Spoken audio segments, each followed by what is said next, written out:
Que Dieu notre Père et le Seigneur Jésus-Christ vous accordent la grâce et la paix. Amen.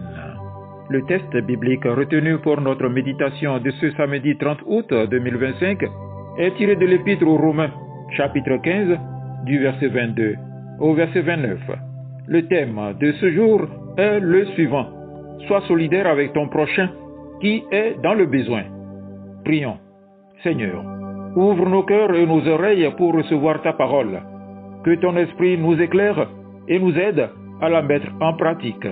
Au nom de Jésus-Christ. Amen.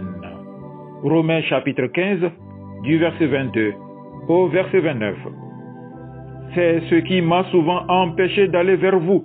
Mais maintenant, n'ayant plus rien qui me retienne dans ces contrées et ayant depuis plusieurs années le désir d'aller vers vous, j'espère vous voir en passant quand je me rendrai en Espagne et y être accompagné par vous après que j'aurai satisfait en partie mon désir de me trouver chez vous. Présentement, je vais à Jérusalem pour le service des saints, car la Macédoine et l'Achaïe ont bien voulu s'imposer une contribution en faveur des pauvres parmi les saints de Jérusalem. Elles l'ont bien voulu et elles le leur devaient, car si les païens ont eu part à leurs avantages spirituels, ils doivent aussi les assister dans les choses temporelles.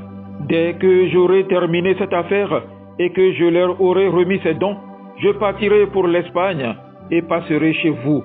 Je sais qu'en allant vers vous, c'est avec une pleine bénédiction de Christ que j'irai. Amen. Bien-aimés dans le Seigneur, que la grâce et la paix vous soient données. Aujourd'hui, nous méditons sur un passage où l'apôtre Paul nous enseigne une vérité simple mais puissante. La foi chrétienne s'exprime par la solidarité. L'apôtre Paul voulait aller à Rome, mais il avait une mission urgente, apporter aux pauvres de Jérusalem l'aide collectée par les églises de Macédoine et d'Achaïe. Voyez, il ne s'agissait pas seulement de prêcher l'évangile, mais aussi de mettre en pratique l'amour de Christ par un geste concret de solidarité. La solidarité, un acte spirituel. L'apôtre Paul considère l'aide envoyée comme un service sacré.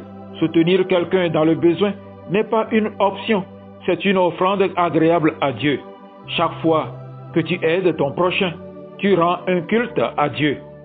Les églises qui ont donné étaient en Grèce et pourtant, elles pensaient aux chrétiens de Jérusalem.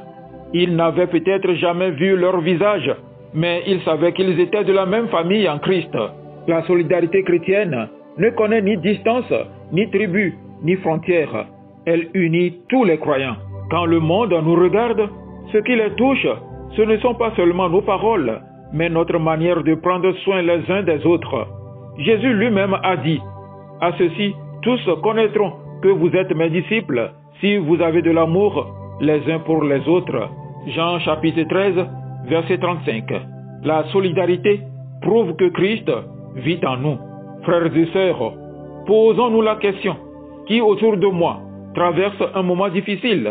Quelle action concrète puis-je poser aujourd'hui? Une visite, un mot d'encouragement, une prière sincère?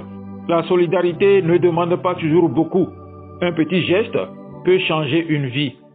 Bien-aimés, Dieu nous appelle aujourd'hui à être des instruments de solidarité. N'attendons pas demain. Agissons aujourd'hui, car la vraie foi se manifeste dans l'amour concret. Prions. Seigneur, merci pour ta parole.